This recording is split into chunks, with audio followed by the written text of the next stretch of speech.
Assalamualaikum warahmatullahi wabarakatuh. Alhamdulillah alladzi bi ni'matihi tatimmus shalihat wa ashhadu an la ilaha illallah wahdahu la syarika lah wa ashhadu anna Muhammadan abduhu wa rasuluh. Ya ayyuhalladzina amanu ittaqullah haqqa tuqatih wa la tamutunna illa wa antum muslimun. Amma ba'du, fa inna asdaqal hadisi kitabullah wa khairal hadi hadi Muhammadin sallallahu alaihi wasallam wa syarral umuri muhdatsatuha wa kullu muhdatsatin bid'ah wa kullu bid'atin dhalalah wa kullu dhalalatin finnar. Ikhwan wa akhwati fillah, bapak-bapak, ibu-ibu, kaum muslimin dan muslimah, jamaah majelis taklim Masjid Pondok Mutiara Sidoarjo yang semoga dimuliakan oleh Allah Subhanahu wa ta'ala. Tidak ada kata yang patut kita ucapkan di sore hari ini melainkan rasa syukur kita kepada Allah Tabaraka wa ta'ala atas segala karunia nikmat yang telah Allah berikan kepada kita. Dan di antara sekian banyak kenikmatan-kenikmatan yang Allah berikan kepada kita dan kita rasakan pada sore hari ini, Allah Subhanahu wa ta'ala kembali mempertemukan kita di salah satu rumah Allah dari sekian banyak rumah-rumah Allah yang ada di muka bumi ini, yaitu Masjid Pondok Mutiara, dalam rangka talabul ilmi, menuntut ilmu. Semoga perjalanan kita, niat kita untuk menuntut ilmu, semuanya tercatat di sisi Allah sebagai amalan yang diterima dan diridhai oleh Allah Subhanahu wa ta'ala. Bapak ibu kaum muslimin dan muslimah rahimani wa rahimakumullah, sore hari ini adalah Jumat pekan keempat. Seperti biasa, kajian kita di Masjid Pondok Mutiara di Jumat pekan keempat, materinya membahas kitab yang ditulis oleh Syekh Salim bin Aid Al-Hilali hafizahullah ta'ala. Kitab yang berjudul Mawsu'atul Manahij Syar'iyyah fi Sahihis Sunnah An-Nabawiyah, yang sudah diterjemahkan dalam bahasa Indonesia dengan terjemahan bebas, ensiklopedi larangan menurut Al-Quran dan As-Sunnah. Terakhir pertemuan kita, Bapak Ibu sekalian, di bulan September.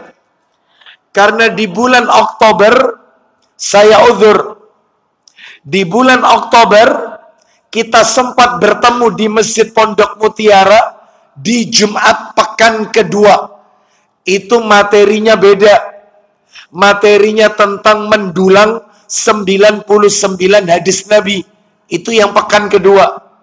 Adapun yang pekan keempat bulan yang lalu, yaitu di bulan Oktober, saya uzur, Sehingga terakhir materi kita di bulan September, kita sudah menuntaskan larangan seputar akidah nomor 11. Apa itu larangan seputar tauhid, larangan seputar iman, seputar akidah yang nomor 11? Larangan menisbatkan turunnya hujan kepada bintang-bintang. Nah itu. Dan waktu itu sudah kami sampaikan apa itu fungsi bintang, ya. Lalu kemudian apa yang dimaksud dengan beriman kepada bintang-bintang dan seterusnya. Baik, sore hari ini kita akan masuk materi baru. Larangan seputar akidah, larangan seputar tauhid dan iman. Kita masih berada di larangan seputar akidah, Bapak Ibu ya. Kita belum beranjak larangan yang lain. Karena kalau tidak salah, menurut buku yang saya punya, itu larangan seputar akidah itu totalnya ada 19, Bapak Ibu. Lah kita baru menuntaskan poin yang ke-11. Sore hari ini kita akan masuk nomor 12. Apa itu? Larangan menyembelih untuk selain Allah dan laknat atas pelakunya.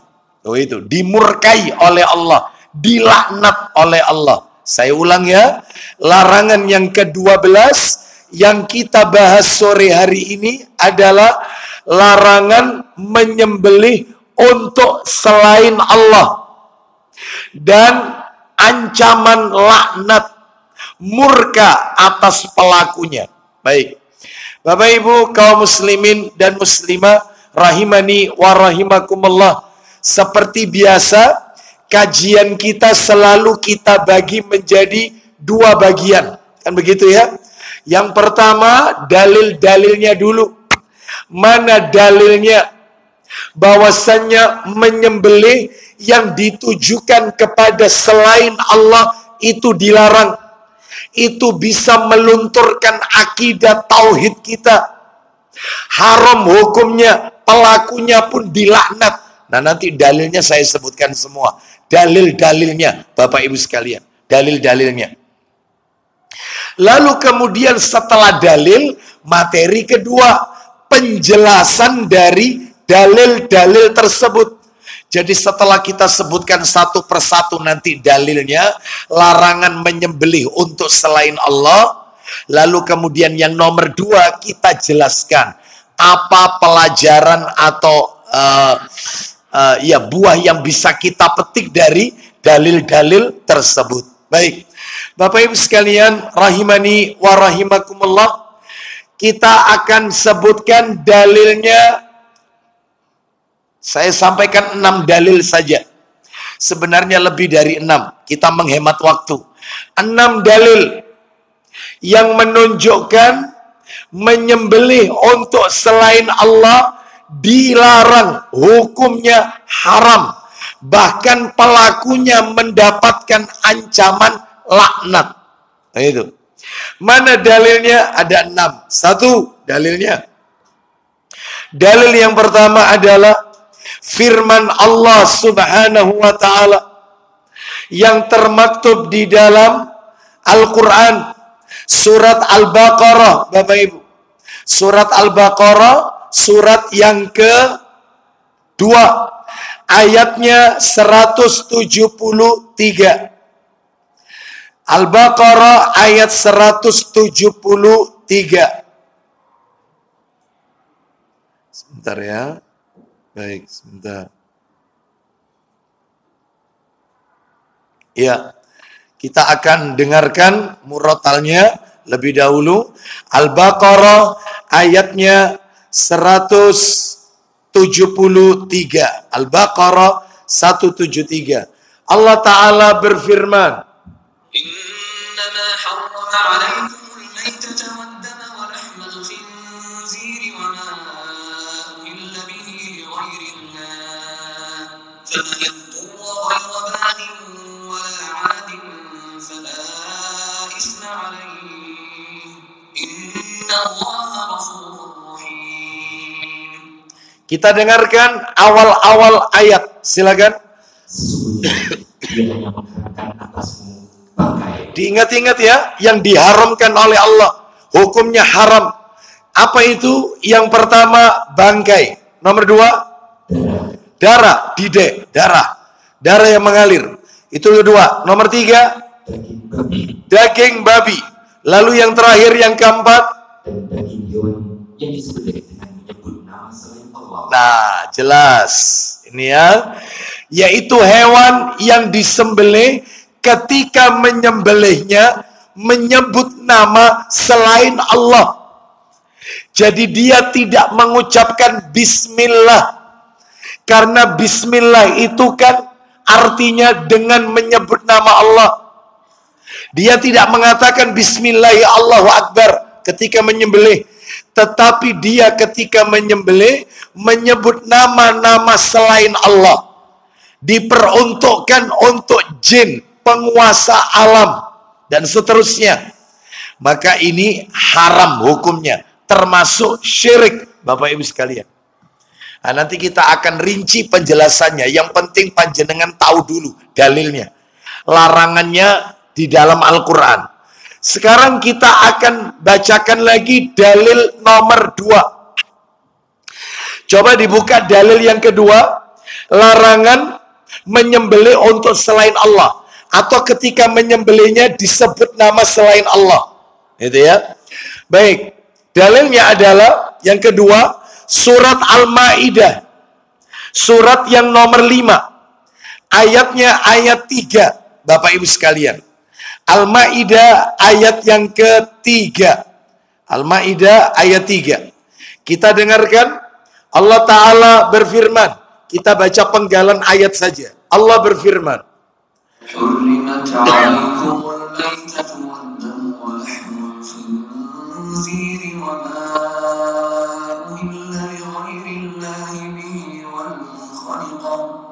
والمنخنقة والمنقوذة والمتردية والنطيحة وما أكل السبع إلا ما ذكيتم وما ذبح على النصب وأن تستقسموا بالأزلام ذلكم فسق.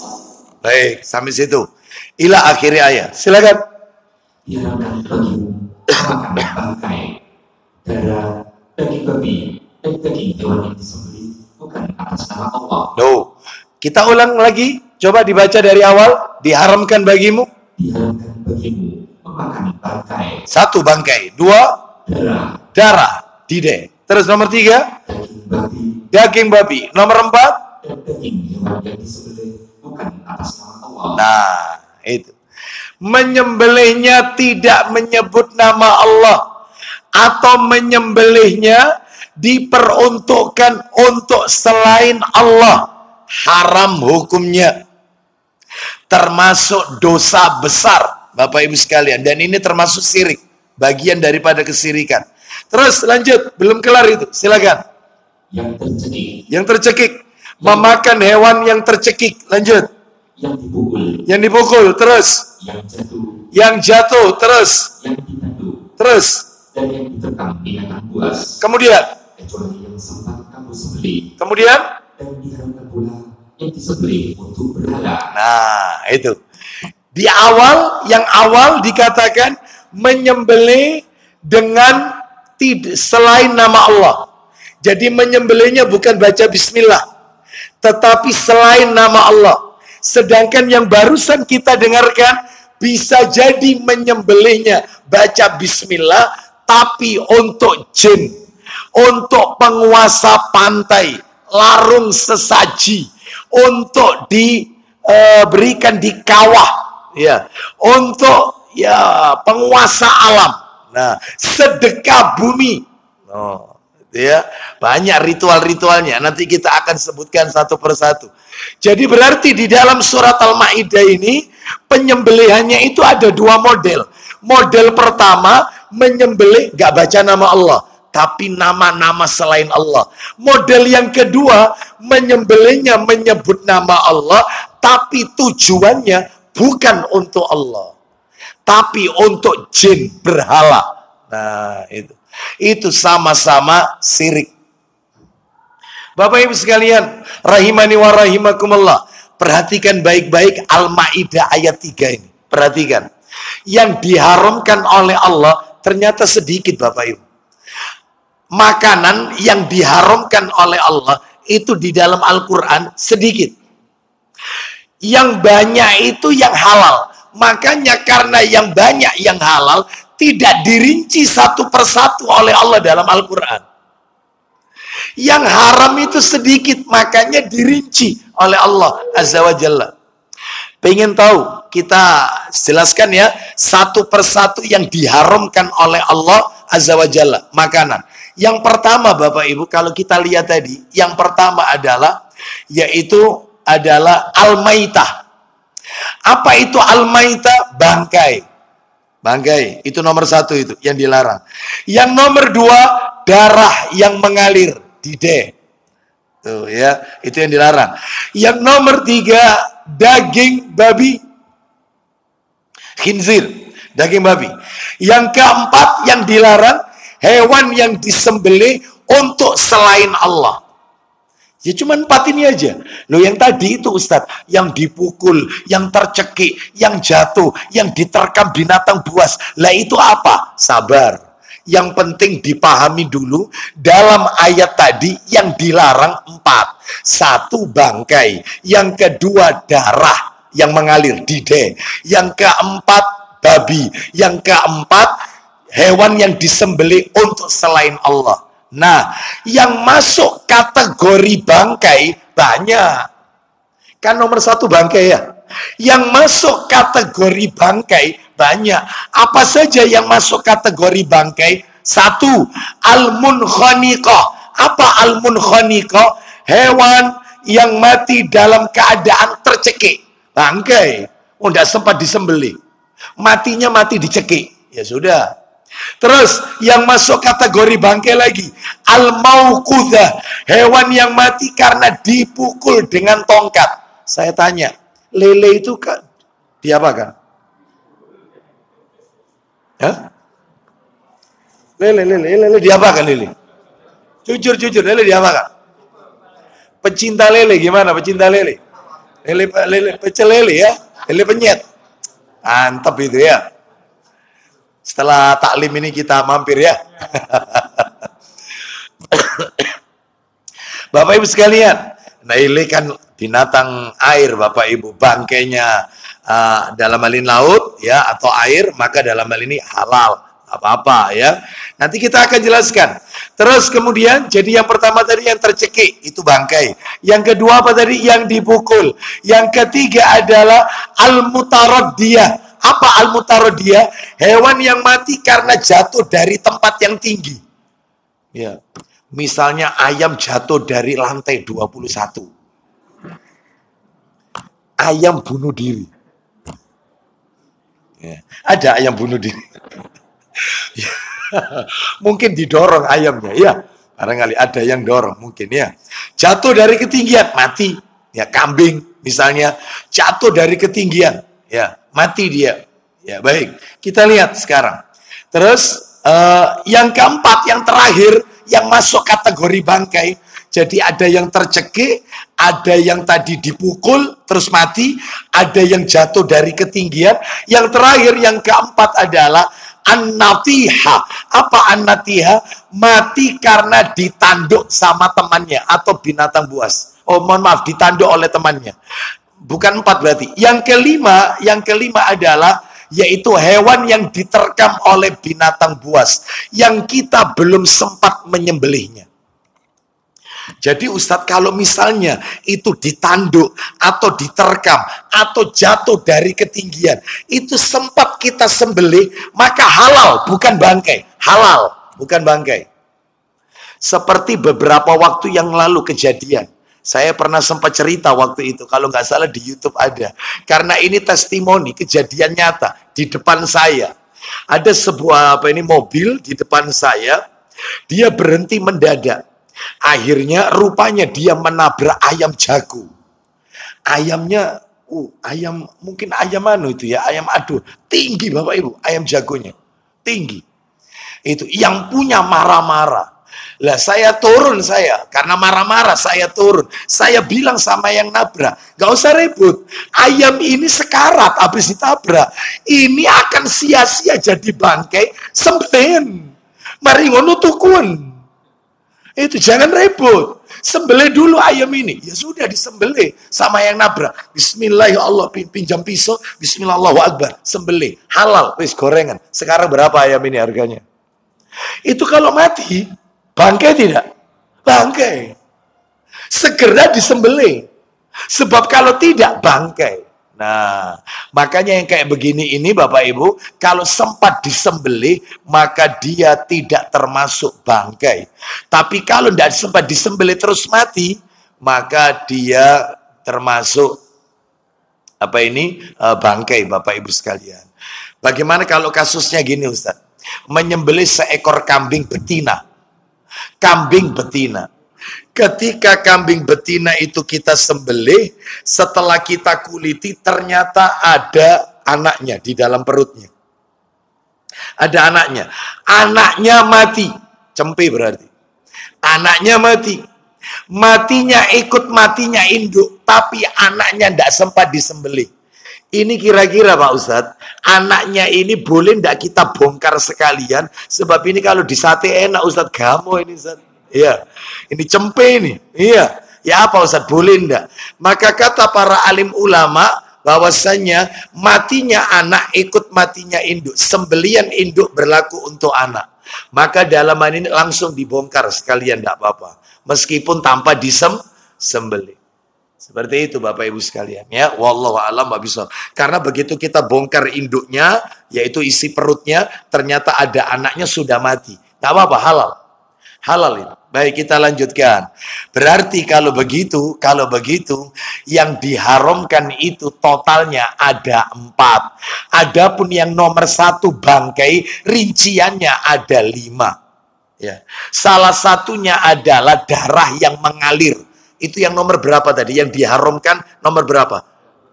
Nomor 2, darah yang mengalir. Dide. Ya. Bapak Ibu sekalian, pernah makan ayam atau bebek goreng? Terutama kalau kita pesan bagian dada. Dia kan pasti nawari kita, paha atau dada mas? Dada. Di bagian dada itu ada hitam-hitamnya. Ya, itu dideh. Yaitu darah yang mengering, yang ikut tergoreng.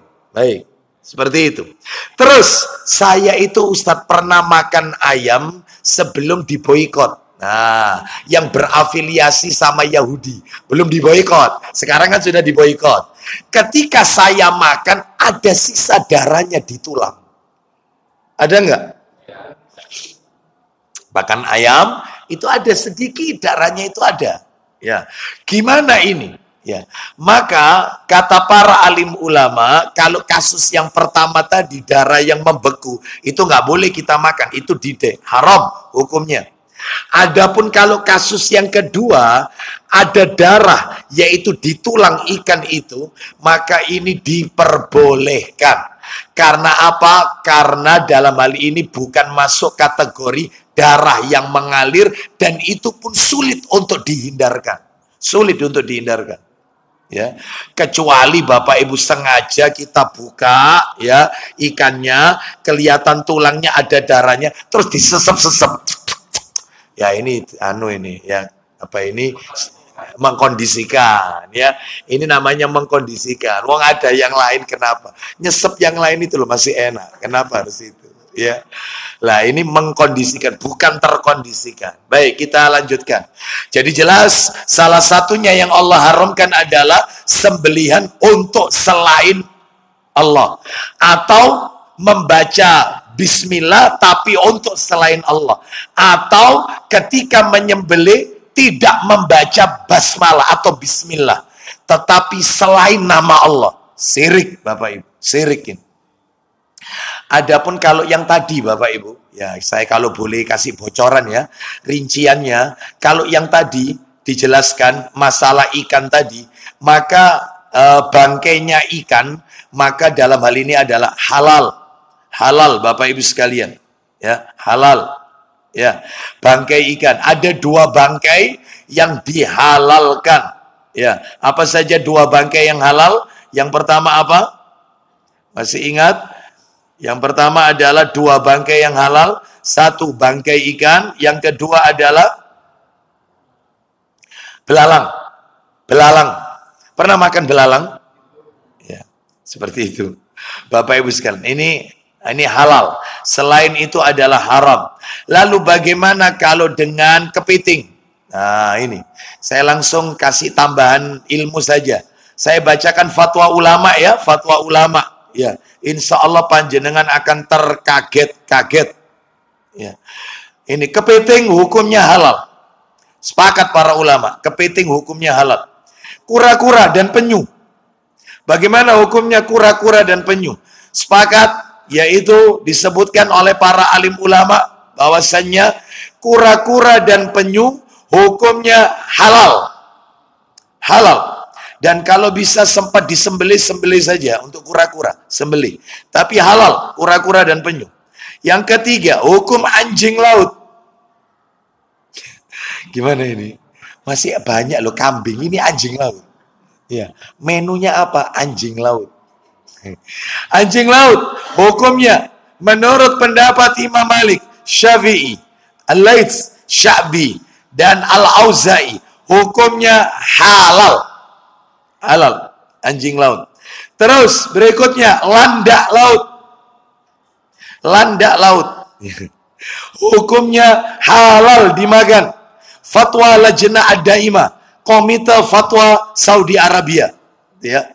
Halal, landak laut. Terus buaya.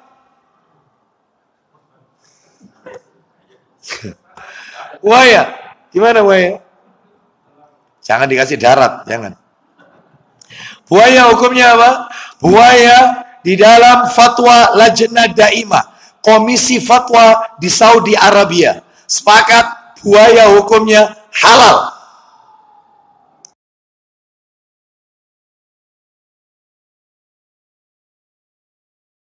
Halal. Ya. Buaya. Kuda laut hukumnya halal. Halal. Terakhir, katak atau kodok. Ya. Hukumnya haram. Hanya katak kodok aja. Ini haram hukumnya.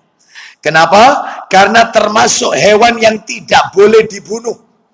Jadi setiap hewan yang tidak boleh dibunuh haram untuk dimakan. Apa saja yang tidak boleh dibunuh? Oh banyak. Hewan yang tidak boleh dibunuh itu banyak Bapak Ibu sekalian. Coba dibuka, yaitu mungkin yang sudah di-download, Abu Hurairah minta tolong. Hewan yang yang tidak boleh dibunuh. Ya, dilarang untuk dibunuh. Dalilnya adalah Abu Dawud nomor 5267. 5267. Ayo minta tolong. 5267. Hewan-hewan ini tidak boleh dibunuh. Nggak boleh dibunuh. Karena tidak boleh dibunuh, apalagi dimakan. Haram, dibunuh aja tidak boleh. Silakan baca 5267. Betul, Ibnu Abbas radhiyallahu anhu. Silakan. Ibnu Abbas radhiyallahu anhu, ia berkata, ya, Nabi sallallahu alaihi wasallam melarang untuk membunuh 4 macam binatang. Ingat-ingat ya, 4 hewan ini nggak boleh dibunuh. Dibunuh saja tidak boleh, apalagi dikonsumsi, dimakan. Apa saja yang tidak boleh dibunuh? 1, semut nggak boleh dibunuh. Loh Ustaz, ini semut merah loh Ustaz. Meskipun semut pink. Heran saya. Nggak boleh. Kasih kapur aja. Jangan disemprot pakai gas atau apa ini. Ya itu nggak boleh, nggak boleh. Jangan. Iya. Mengganggu memang, mengganggu. Sapu aja disapu. Terus itu. Atau dikasih apa kapur atau apa supaya ternyingkir dia. Jangan boleh dibunuh semut itu. Karena hewan yang paling banyak berzikir kepada Allah, semut ini. Nggak boleh dimusnahkan, nggak boleh. Terus 1, nomor 2 yang nggak boleh. Lebah, tawon, nggak boleh dibunuh. Tawon nggak boleh dibunuh. Ini ada 1 aja dikejar-kejar. Ya. Terus nomor 3. Burung hudhud. Pernah lihat burung hudhud? Cantik Bapak Ibu. Waktu itu ya sebelum pandemi, umroh masih sempat boleh ke Palestina sebelum pandemi. Ya, kalau sekarang udah nggak bisa lagi. Sebelum pandemi, setelah pandemi agak susah. Tapi, saya pernah pada waktu itu ke sana beserta Ustadz Fadilan waktu itu. Hafizallah Ta'ala. Bareng sama beliau dan juga pernah nggak bareng juga. Itu banyak di sekitar Masjidil Aqsa. Burung cantik burung hutut itu. Ya, warna-warni. Itu nggak boleh dibunuh ini, burung hutut itu. Ya.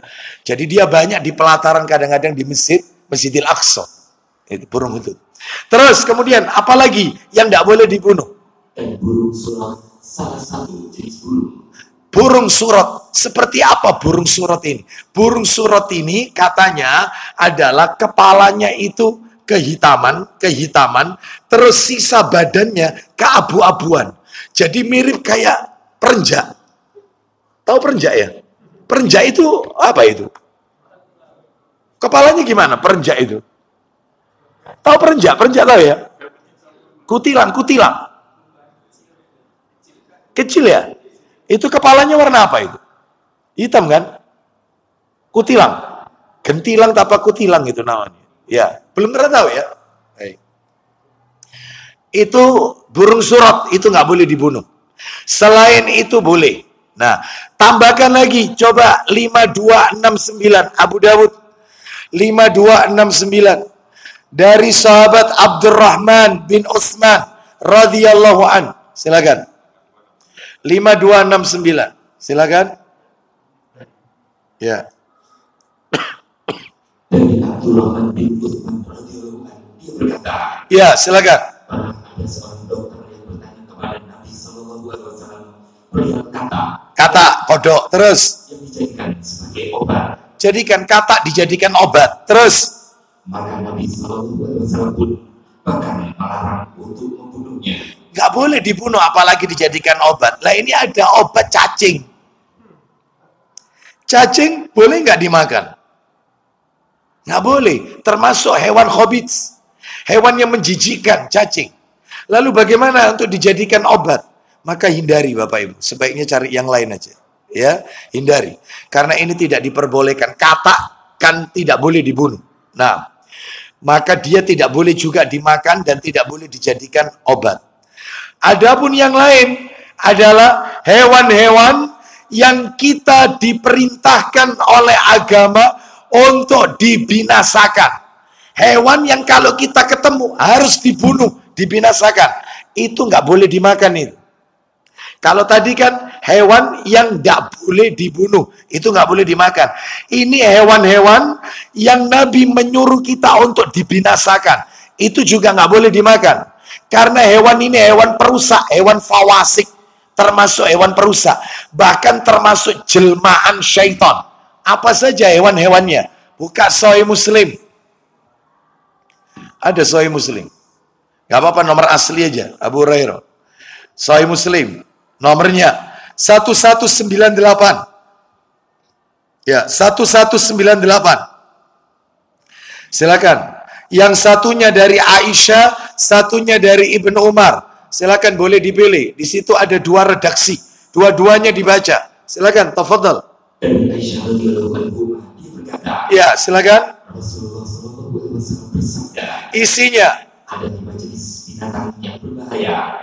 Semuanya boleh dibunuh di tanah haram. Terus, yaitu boleh dibunuh di tanah haram. Boleh dibunuh meskipun kita sedang memakai baju ihram. 5 hewan ini kalau ketemu harus dibunuh. Maka dagingnya tidak boleh kita makan, haram. Silakan, apa saja itu? 1, gagak, burung gagak. Nomor 2, elang, burung elang, nggak boleh dimakan, nggak boleh, harus dibunuh tapi dibunuh. Burung gagak dibunuh, burung elang dibunuh, tapi nggak boleh dimakan. Nomor 3, anjing, nggak boleh, jelas. Ya ini binatang najis. Nomor 4, kalajengking. Nomor 5, dan tikus. Ini ya, harus dibunuh. Makanya jangan sampai rumah kita kemasukan tikus, harus dibunuh. Ya, karena ini hewan perusak ini. Itu baik. Terus kemudian nomor satunya lagi dari Ibnu Umar, redaksi satunya, kan ada 2 redaksi. Nah, silakan dari Ibnu Umar radhiyallahu anhu. Silakan. Yang tadi dari Aisyah. Satunya lagi berarti. Dari Ibnu Umar.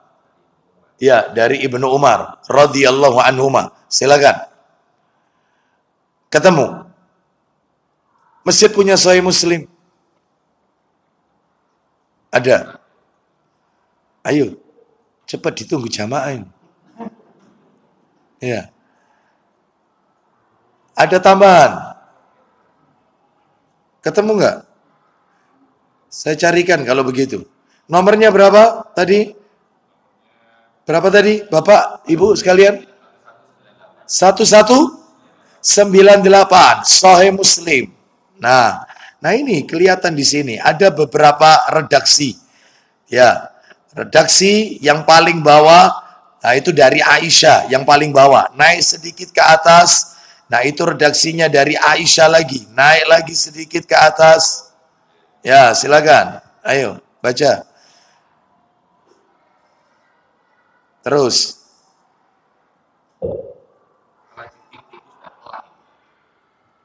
Iya. Betul. Dari Aisyah radhiyallahu. Ya boleh, enggak apa-apa. Dari Aisyah. Silakan. Dari Aisyah radhiyallahu anha berkata, Iya. Rasulullah sallallahu alaihi wasallam bersabda, Iya. ada 5 macam binatang berbahaya yang boleh dibunuh di tanah haram, yaitu Tadi sudah dibaca. Nanti ada redaksi di tanah haram maupun di luar tanah haram. Sekalipun kalian sedang memakai baju ihram. Nah itu. Di antaranya adalah 5 binatang tersebut adalah ya itu. Baik. Kalau ada Sahih Muslim enak ini. Saya nggak bawa Sahih Muslim. Ya. Minta tolong, Pak. Iya. Nomornya kalau nomor cetakan terjemahan, karena di situ ada 2 redaksi. Ada 2 redaksi. Ya. Nah ini ketemu. Yang nomor itunya 2069. 2069. Ya, 2069. Nah, dari Aisyah radhiyallahu anhuma ada 5 jenis binatang. Silakan, langsung. dari Aisyah radhiyallahu anha dari Nabi sallallahu alaihi wasallam. Ya. Bahwa beliau bersabda, Isinya ada 5 jenis binatang yang boleh dibunuh baik di tanah haram ataupun di luar tanah haram. tuh, di luar tanah haram maupun di tanah haram. Bahkan ada keterangan sekalipun kita memakai baju ihram, sedang berikhram. Karena ini hewan perusak. Apa saja? Yaitu ular. Ular tadi sudah disebut? Belum. Berarti nambah 1. 6. Nambah 1. Terus?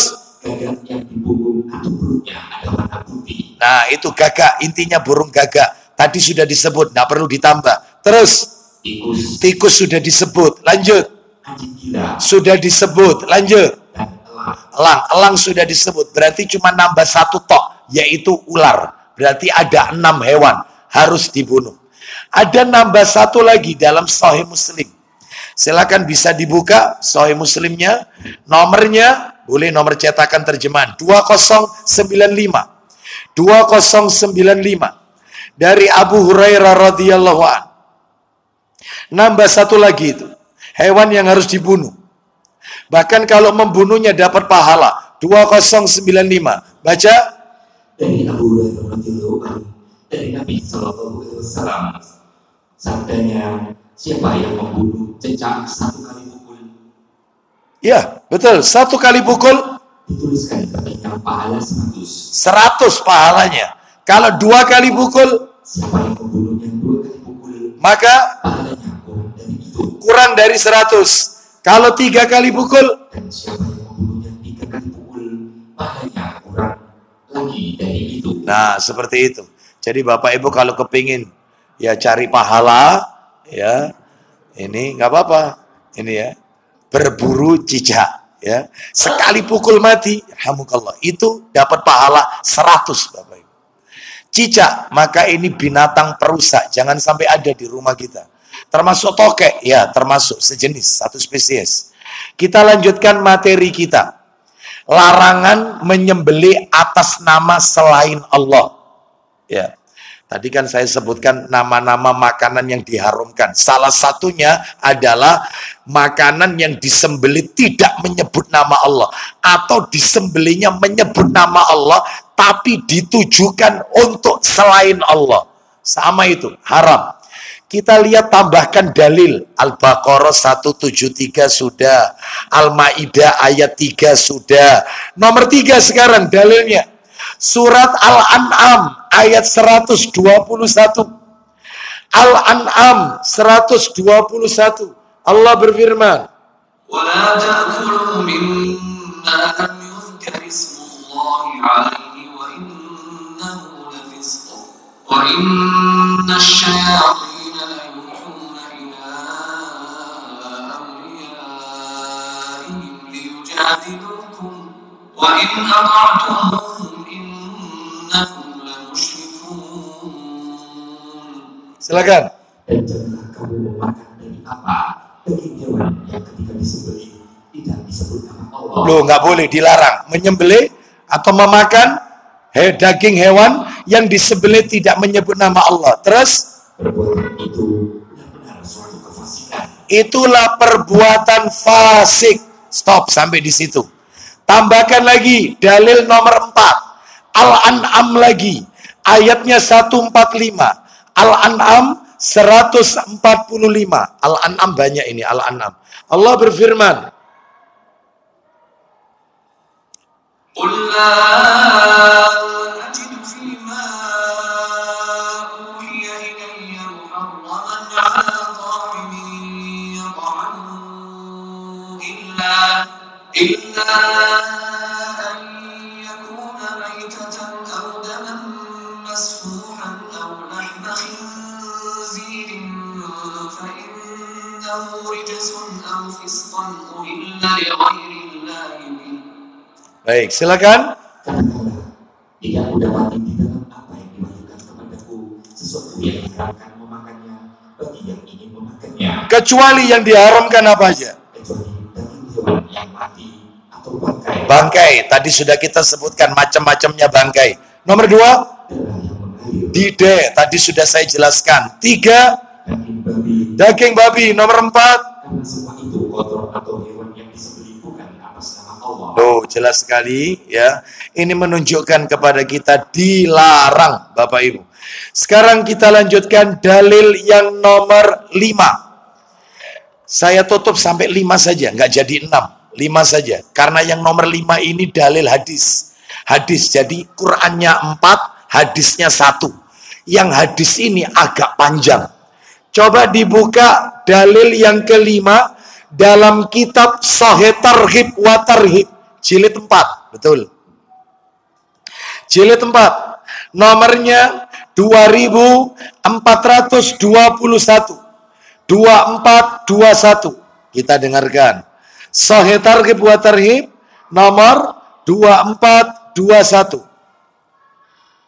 Ya, silakan.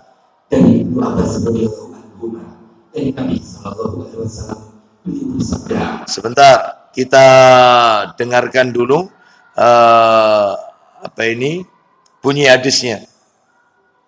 Nah, 2000 berapa tadi?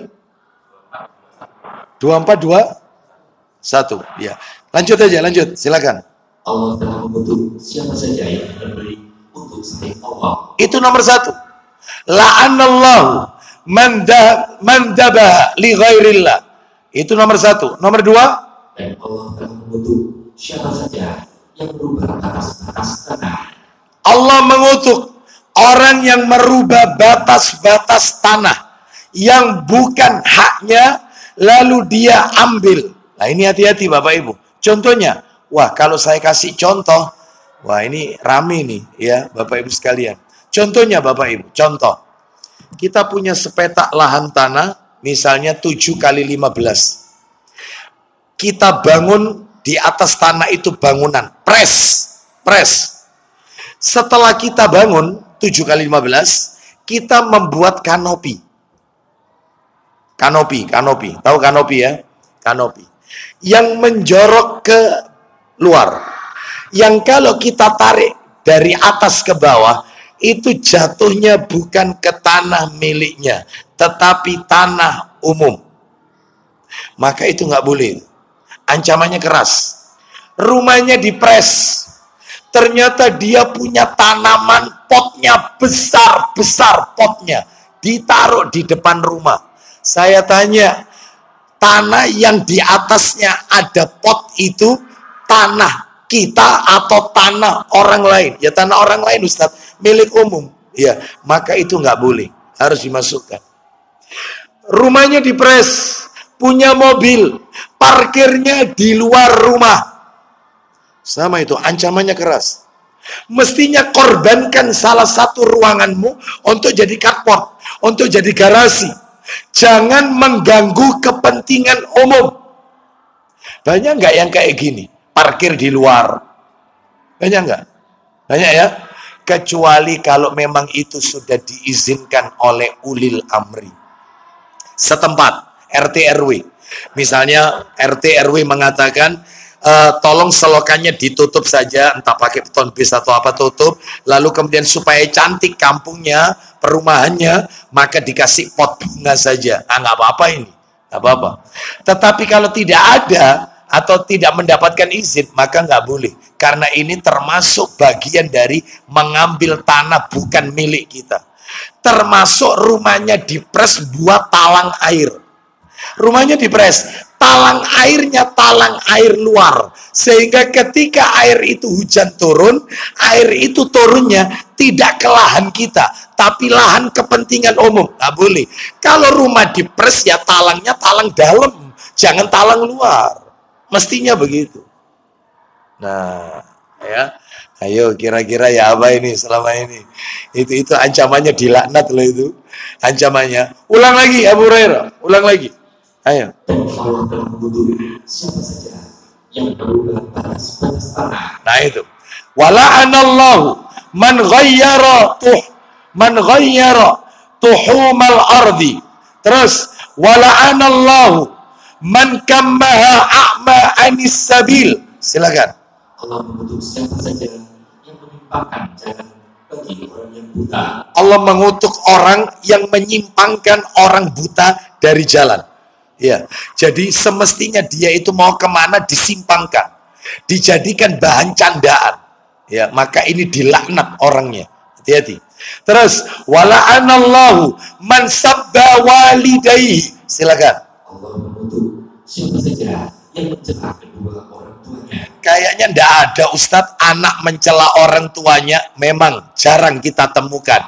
Tetapi yang dimaksud di sini masuk bagian ini adalah dia mencela orang tua orang lain, lalu orang itu mencela orang tuanya. Itu sama dengan dia mencela orang tuanya sendiri. Maaf, saya kasih contoh. Saya mencela orang tua Anda. Anda tidak terima. Anda membalas mencela orang tua saya. Maka sama dengan saya mencela orang tua saya sendiri. Itu dilaknat oleh Allah. Kutukan. Ini dosa besar ini berarti. Wala'anallahu man tawalla ghaira mawali.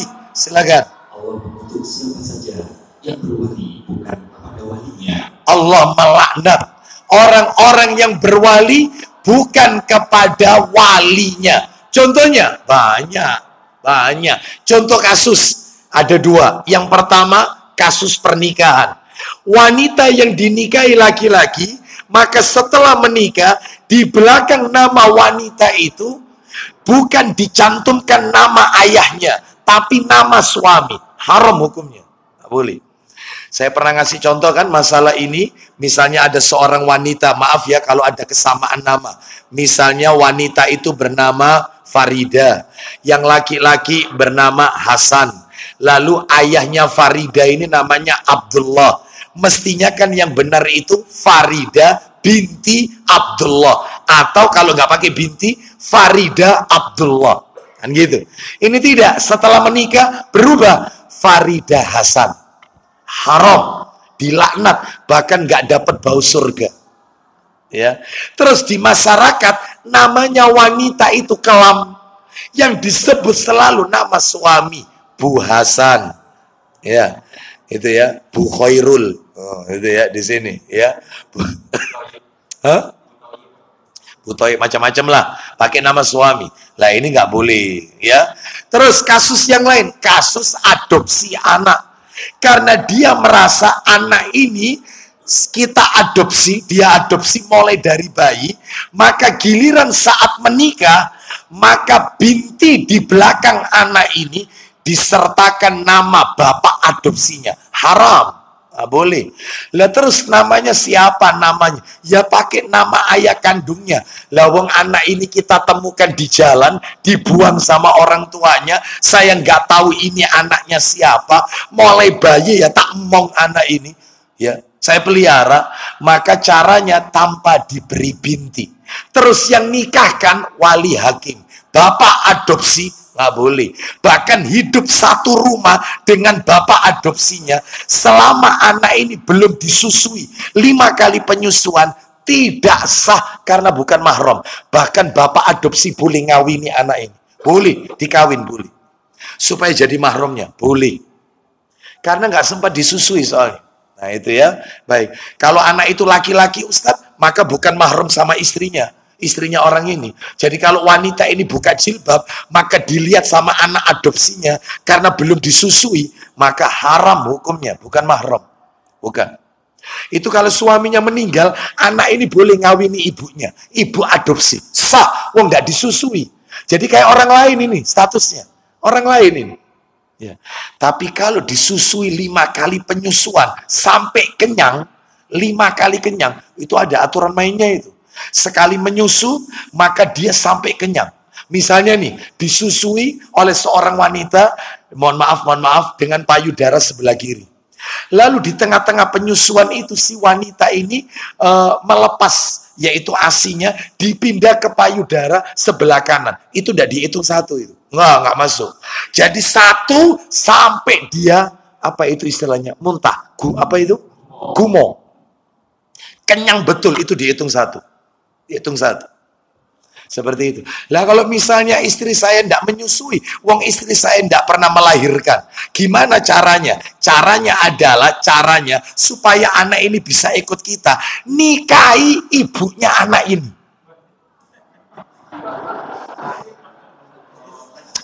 Mantap. Nikahi, mengawini janda, ya, berpahala tidak? Berpahala. Bapak Ibu sekalian, ya, seperti itu. Kenapa katanya? Nah, gak bahaya, gak bahaya. Ya, gak bahaya. Kita lanjutkan ya, protes ini yang belakang. Kalau misalnya enggak, ya sudah, susukan sama saudara kandung kita. Kalau anaknya perempuan, maka susukan saudara kandungnya suami yang sedang menyusui. Supaya nanti statusnya anak ini sama saudaranya suami, anak susuan, sama si laki-laki ini keponakan susuan. Nah itu. Kalau anaknya laki-laki, beda, jangan dari suami, dari istri, supaya anak ini jadi mahramnya wanita ini. Carilah saudarinya istri yang sedang menyusui, susukan, statusnya anak susuan sama wanita ini ponaan susuan, keponakan susuan, mahram. Enak bepergian bisa berdua, salaman tangan boleh, itu mahram. Sebab kalau enggak, nah terus kalau enggak ada yang menyusui, ya sudah anak itu dipelihara, nggak usah disusui sampai dewasa cukup umur, nikahi anak ini. Itu setengah agak ya. Komplain lagi. Saya tunggu komplainnya. Ya, itu. Ya sudah Ustadz, kalau gitu enggak pakai ngadopsi, lebih baik. Karena resikonya besar adopsi anak itu. Mengadopsi tidak harus anak itu tinggal sama kita. Mereka jadi mengkafil, tidak harus anak itu tinggal bersama kita. Bisa jadi dia tinggal sama ibunya atau di panti-panti. Ya, lalu kita penuhi semua kebutuhannya. Bisa kok seperti itu. Karena kalau ikut dengan kita, resikonya besar. Terus kalau sudah ceket di hati, mau dipisah, angel biasanya. Karena mulai kecil dalam buayan. Ini dilepas ketika, karena bukan mahram, dilepas, di rumah-rumahkan. Maka tentunya si ibu, ya Allah nak, kamu mulai kecil di pangkuanku, meskipun kau tidak pernah tak susui. Maka sulit. Makanya daripada seperti itu, lebih baik nggak usah adopsi. Karena risikonya besar. Kecuali harus memenuhi syarat-syarat yang saya sebutkan tadi. Itu. Jadi yang lebih aman ya menikahi janda itu tadi, lebih aman. Terus siapa lagi yang dilaknat? Terus, wala'anallahu man waqa'a ala bahimatin. Silakan. Allah mengutuk siapa saja yang menyetubui binatang. Allah mengutuk siapa saja yang melakukan persetubuhan dengan hewan. Kawin sama kambing. Pernah terjadi enggak? Kawin sama kambing. Oh, ya. Itu. Terus terakhir. Nah, ini yang mengerikan. Wala'anallahu man amila amala qaumi Lutin. Silakan. Dan Allah mengutuk siapa saja yang melupakan. Dan Allah mengutuk siapa saja yang melakukan perbuatan kaum Nabi Lut. Dan Allah mengutuk siapa saja yang melakukan perbuatannya kaum Nabi Lut alaihissalam. Menyerupai kaum Nabi Lut, yaitu menyukai sesama jenis. Nah ini. Terus Nabi mengucapkannya, lanjut. Beliau mengucapkannya 3 kali. Khusus untuk apa itu? Tentang perbuatan kaum Nabi Lut. Khusus untuk kaumnya Nabi Lut itu Nabi ucapkan sampai 3 kali. Bapak Ibu sekalian. Ini menunjukkan Nabi memberikan penekanan tentang hal ini. Sebab kalau kita lihat yang namanya penyakit penyakit yang satu ini, ya, penyakit yang satu ini ternyata awalnya muncul adalah kaumnya Nabi Lut alaihissalam. Awal, sebelum Nabi Lut gak ada yang seperti ini. Terus akhirnya syaitan iblis mengembangkan penyakit ini sampai di zaman sekarang ini. Makanya jangan kaget, sudah ada 15 negara yang melegalisasi bolehnya kawin sesama jenis. Boleh kawin sama jenis.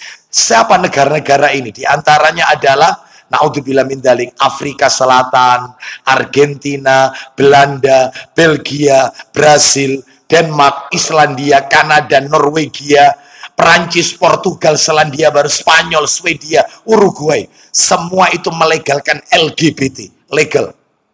Di negeri kita, cukup kita mengelus dada. Kenapa? Karena muncul sebuah buku yang bikin heboh. Buku ini judulnya adalah Indahnya Kawin Sesama Jenis di negeri kita. Yang nulis buku ini Anda akan lebih kaget lagi. Seorang mahasiswa Fakultas Syariah IAIN Wali Songo, Semarang. Jebolan IAIN yang nulis. Win. Ya, Fakultas Syariah. Dia menulis buku Indahnya Kawin Sesama Jenis. Namanya adalah M. Khalidul Adib. Buka saja Google, tulis Indahnya Kawin Sesama Jenis, muncul, lihat isinya. Bapak Ibu kalau tahu isi buku itu adalah dia mengkritisi Nabi Lut. Jadi Nabi Lut dikritik. Dia mengatakan bahwasannya Nabi Lut ini tidak memberikan kebebasan hak manusia. Orang menyukai siapa saja itu haknya orang. Kenapa mesti dipaksa-paksa? Bahkan di buku ini disebutkan bahwasannya yang terjadi kaumnya Nabi Lut itu bukan azab, itu cuman bencana alam. Bukan azab. Kalau yang nulis buku ini orang kafir, Bapak Ibu, wajar. Kita tidak akan ngapain saya sampai ngotot kayak begini. Wajar, orang kafir. Ini masalahnya yang menulis ini adalah yaitu seorang mahasiswa yang berada di sebuah kampus ternama di negeri kita. Nah, Fakultas Syariah lagi. Makanya tidak salah kalau ada seorang ustadz yang bernama Ustadz Hartono Ahmad Jais sampai nulis buku, silakan dimiliki. Dimanapun ada buku itu. Beliau nulis buku Hartono Ahmad Jais. Ustadz Ahmad Hartono Ahmad Jais. Beliau menulis buku judulnya Ada Pemurtatan di IAIN. Coba. Selesai. Ya, ini belum bukti-bukti yang lain ini. Oleh karena itu hati-hati. Ya, hati-hati. Karena apa? Karena banyak orang-orang zindik, orang-orang munafik ya berkeliaran. Nah, salah satunya penyakit ini. Dan Bapak Ibu harus tahu, cirinya kaumnya Nabi Lut alaihissalam ini ya, ternyata oleh orang zaman sekarang itu dilakukan. Ciri-ciri kaum mereka, itu kata Ibnu Abbas radhiyallahu anhuma, ciri kaumnya Nabi Lut itu ada 10. Ciri kaumnya Nabi Lut. Apa saja cirinya? Yang pertama adalah ini saya nggak bacakan teks Arabnya ya, langsung artinya. Suka ngatur rambut dengan model-model tertentu. Itu cirinya kaumnya Nabi Lut. Jadi rambut itu di model-model. Ya, entah model seperti koza, sininya tipis, gundul, tengahnya tok ada rambutnya. Itu. Ada wanita potongan rambut seperti ini. Jadi sininya kayak gundul, semua sininya itu ada rambutnya. Ada nggak yang kayak gitu? Ya. Terus ada yang sampai ke atas-atas itu. Apa potongan apa itu? Mohak atau apa? Nah itu cirinya itu. Itu mulai zaman kaumnya Nabi Lut. Terus menampakkan aurat sesama jenis. Suka membuka kain penutupnya sesama jenis ini. Laki-laki dengan laki-laki, wanita dengan wanita. Sekarang terjadi Bapak Ibu. Makanya kita kalau berolahraga, jangan sampai bapak-bapak menampakkan aurat. Auratnya laki-laki itu pusar sampai lutut, Pak. Jadi tolong paha jangan kelihatan. Makanya yang main tenis, kalau di sini ada suka olahraga tenis, tolong yang panjang. Ya celana di bawah lutut lah, di bawah lutut. Main futsal, bola, basket panjang basket. Nah, maka kalau dada terlihat nggak masalah, karena bukan aurat dada ini. Nggak masalah. Makanya orang pakai baju ihram, sesekali kelihatan dadanya, nggak masalah. Itu. Tapi pusar itu aurat sampai lutut, paha itu aurat. Makanya anak laki-laki nggak boleh lihat papanya, lihat paha papanya. Nggak boleh, meskipun di rumah. Papanya pakai celana cekak, celana pendek. Nggak boleh. Ini termasuk perbuatan kaumnya Nabi. Suka menampakkan aurat. Yang ketiga, suka bermain ketapel. Step. Itu kaumnya Nabi Lut alaihissalam. Terus yang keempat, suka bermain adu burung merpati. Adu kecepatan. Ya, itu. Suka bermain burung merpati. Yang berikutnya adalah, yaitu suka melempar dengan kerikil. Maksudnya adalah untuk ramalan. Ya, jadi kalau misalnya orang mau bepergian, ya bagaimana ini perjalanannya aman atau tidak, maka kerikil itu dikasih tanda terus dilempar. Kalau nanti jatuh dilihat tandanya menghadap kemana. Kalau menghadap ke kanan berarti perjalanannya oke, tidak ada kendala. Kalau menghadap ke kiri akan ada halangan. Kurang lebih itulah. Terus yang keenam adalah suka suitan. Itu ciri kaumnya, bersiul. Ya. Nah terus kalau punya burung Ustaz, supaya melatih burung ini nanti bisa berkicau, ngoceh, berkicau. Ya apa? Kaset.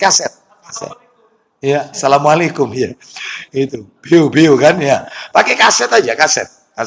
Terus yang berikutnya adalah suka menghentakkan tumit sepatu atau sandal ketika jalan. Cetok. Itu cirinya kaum Nabi Lut. Terus berikutnya, suka memanjangkan kain melebihi mata kaki, isbal. Jadi laki-laki itu sarungnya atau pakaiannya atau celananya nutupi mata kaki, isbal. Ini ciri kaumnya Nabi Lut. Jangan ditiru. Maka Nabi mengajarkan angkat ke atas. Kalau wanita tertutup, wanita itu meskipun roknya sudah sampai menjuntai ke lantai, tetap harus pakai kaos kaki. Karena kaki wanita itu aurat. Kalau laki-laki tidak, angkat kainnya. Ya, ini sampai di atas mata kaki. Terus diantaranya ini membuka kancing baju supaya tampak bulu-bulu dadanya, maco. Ya, itu ya. Karena mungkin atletis, suka nge-gym, gitu ya. Wah, dempal gitu ya, dibuka satu. Ya, diperlihatkan. Itu cirinya kaum Nabi Lut. Cirinya itu. Yang terakhir, melakukan hubungan sesama jenis. Laki-laki dengan laki-laki, wanita dengan wanita. Dan Bapak Ibu tahu, maaf, di negeri kita ini sudah ada cikal bakalnya. Bahkan dijadikan budaya. Maaf ini Bapak Ibu sekalian, kalau saya katakan, mohon maaf. Bapak Ibu tahu istilah gemblak? Tahu gemblak? Ya, gemblak itu adalah pemuda kencur. Ya, yang dikawin oleh para warok di Ponorogo. Laki-laki dikawin sama laki-laki. Ini cerminan LGBT. Dan itu dijadikan tradisi. Itu ya. Baik. Dan di negeri kita sudah kejadian Bapak Ibu. Tanggal 17 April. Tahunnya 1955. Loh, coba. Diingat-ingat ya kejadiannya. 17 April 1955. Nah, Ini kejadiannya. Di mana itu? Kejadiannya Bapak Ibu sekalian, ya, kejadiannya ini adalah sebentar di daerah ini Duku Legetang. Duku Legetang. Dieng. Gunung, nama gunungnya Gunung Pengamun-Amun. 17 April tahun 55. Silakan dibuka Google. Gunung Pengamun-Amun. Kejadian apa di situ? Gunung itu dipindah sama Allah. Nutupi sak desa sak duku. Ditutup sama Allah. Karena duku itu melakukan maksiat, menyukai sesama jenis. 17 April 55. Di negeri kita. Dipindah. Separuh gunung itu hilang. Separuh dipindah. Sudah kejadian. Mirip seperti kaumnya Nabi Lut. Kalau kaumnya Nabi Lut negerinya dibalik. Yang atas dipindah bawah, bawah dipindah ke atas. Dilempari dengan hujan batu dari neraka Sijil. Kalau ini tidak. Yaitu di Duku Legetang Dieng, Dukun Pengamun-Amun. Ya. Oh, iya. Hati-hati ya, hati-hati. Dan sekarang ini yang namanya LGBT di mana-mana, mereka tidak pakai malu lagi melakukan itu. Baik, terus itu dalil yang nomor berapa tadi? Dalil yang nomor 5. Sekarang kita masuk penjelasannya Bapak Ibu. Penjelasan dari dalil-dalil yang telah kami bacakan tadi. Apa penjelasannya? Banyak penjelasannya. Saya sebutkan beberapa saja karena waktunya. Ya, nomor 1, kita berbagi ilmu dengan teman-teman di Masjid Al-Firdaus, PP Legi. Yang pertama adalah,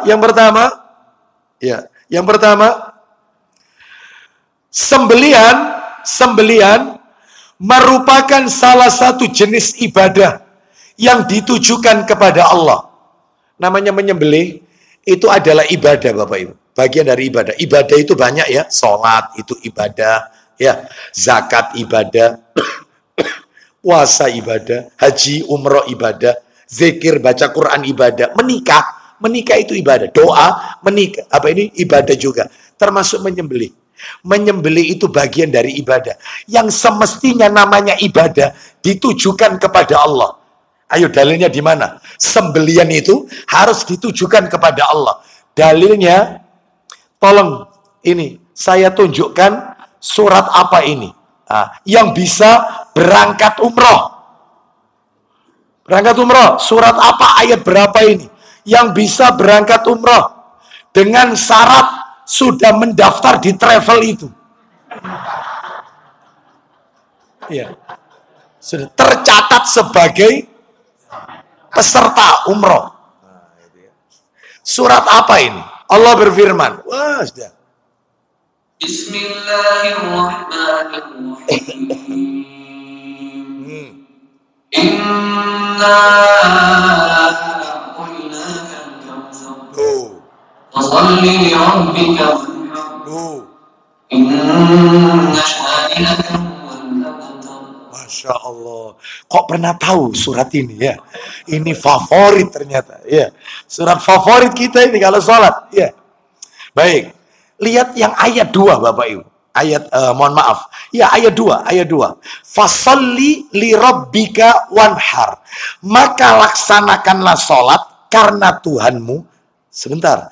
Dan berkurbanlah sebagai ibadah untuk mendekatkan diri kepada Allah.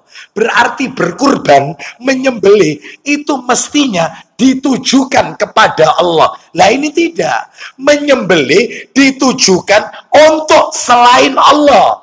Untuk jin, penguasa alam, itu. Atau bisa jadi dia ketika menyembelihnya, bacanya bukan baca bismillah. Bukan baca bismillah, tetapi membaca yaitu nama-nama jin atau apapun itu ya, diperuntukkan untuk siapa. Atau sebaliknya baca bismillah tapi untuk jin. Makanya panjenengan tidak usah kaget. Fenomena syirik di negeri plus 62. Mana negeri plus 62?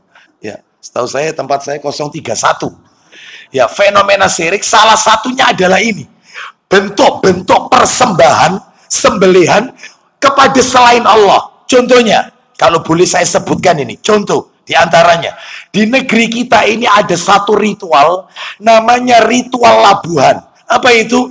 Pemendaman kepala kerbau di puncak Gunung Merapi di awal bulan Suro, bulan Muharram, atau di akhir bulan Rejab.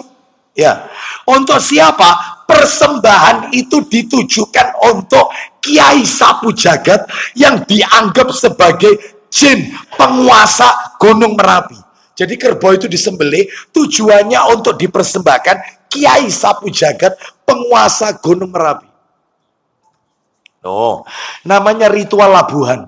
Ada lagi ritual, contohnya adalah ritual murni lasti. Oh, apa itu? Dilakukan oleh sebagian penduduk kota Kulon Progo, Jawa Tengah. Sebelum pelangsungan akad nikah, mereka mempersembahkan tumbal ayam, padi, dan macam-macam makanan untuk arwah kakek nenek moyang mereka. Namanya ritual murni lasti. Itu di kota Kulon Progo, Jawa Tengah. Yang ketiga, ritual haji kamilin. Apalagi ini? Dilakukan oleh para penggarap proyek batu datar Purwakarta, Jawa Barat.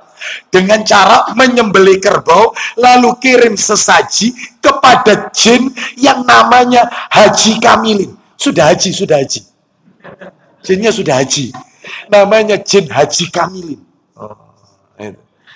Itu nomor 3. Nomor 4. Di negeri kita. Ini gimana kok bisa tahu? Ketik aja. Ritual syirik di negeri kita. Selesai persembahan. Muncul. Sak fotonya, sak videonya. Lengkap. Ini bukan rahasia lagi. Ini konsumsi nasional. Bahkan diperingati. Ada lagi ritual Mbah Baru Kelinting. Dilakukan oleh sebagian penduduk Rawa Pening, Ambarawa, Jawa Tengah. Yaitu kirim sesaji berupa ayam cemani, ayam hitam legam. Terus makan makanan lainnya kepada penguasa danau di tempat itu. Ada lagi ritual kuburan Dul Jalap. Apa ini? Dilakukan oleh sebagian penduduk Si Gentong Si Cabe di Brebes, Jawa Tengah. Oh, ya. Yaitu sebelum melangsungkan hajatan, mereka bakar kemenyan, kirim sesaji di kuburan Dul Jalap yang ada di desa tersebut. Ada lagi ritual Mbah Bejo. Apa ini? Kirim sesaji berupa makanan, minuman, termasuk rokok. Rokok dikirimkan. Untuk siapa? Untuk jin penghuni bangunan kuno Lawang Sewu, Semarang. Ya. Terakhir, ritual Sumur Putri. Sumur Putri dilakukan oleh sebagian penduduk Nganjuk, Jawa Timur. Kirim sesaji kepada jin penghuni Sumur Putri. Ini semua syirik, Bapak Ibu. Ini belum bahas masalah lumpur panas, belum. Berapa kepala kerbau, sapi yang dimasukkan. Ini belum bahas ketika bangun jembatan Suramadu. Belum Bapak Ibu. Ya, persembahan, sesaji. Ini belum, apa ini upacara apa? Kasut apa? Yang dikirimkan ke kawah. Kasut, ya. Belum larung sesaji yang dibuang di laut. Itu untuk ratu. Ini dokter apal rupanya ya, Nyai Blorong ya, dan seterusnya. Maka ini semua syirik. Baik, syiriknya syirik apa? Syiriknya syirik besar. Jelas syirik besar. Kenapa? Karena menyembelih ditujukan bukan untuk selain Allah. Berarti ini adalah syiriknya dalam masalah uluhiyah. Nah, ini uluhiyah ini. Kan satu-satunya yang berhak kita ibadahi itu hanya Allah. Ini tidak beribadah kepada selain Allah. Syiriknya di situ. Wallahu a'lam bishawab. Bapak Ibu sekalian, saya sebutkan penjelasannya satu aja ya. Satu aja, insya Allah berikutnya pada kesempatan yang akan datang. Tolong diintip sebentar, Jumat ke-4 bulan depan itu tanggal berapa? Jumat ke-4. Minta tolong. Jumat ke-4. Ya. Jumat ke-4 tanggal berapa? Jumat pekan ke-4. Hah? 22 Desember, ya insya Allah 22. Insya Allah kita dipertemukan kembali oleh Allah Azza wa Jalla pada kesempatan yang akan datang. Kita lanjutkan, kita tuntaskan penjelasan yang masih tersisa. Wallahu a'lam wa bishawab. Kami cukupkan sampai di sini saja Bapak Ibu. Kita tutup dengan kafaratul majelis. Semoga Allah menjadikan kita dan anak keturunan kita orang-orang yang mentauhidkan Allah Azza wa Jalla sampai ajal menjemput kita. Semoga Allah Subhanahu wa taala kelak mewafatkan kita dalam keadaan husnul khatimah. Wassallallahu ala nabiyyina wa ala alihi wa sahbihi wasallam. Subhanakallahumma wa bihamdika asyhadu an la ilaha illa anta astaghfiruka wa atubu ilaik. Wa akhiru da'wana anil hamdulillahi rabbil alamin. Assalamualaikum warahmatullahi wabarakatuh.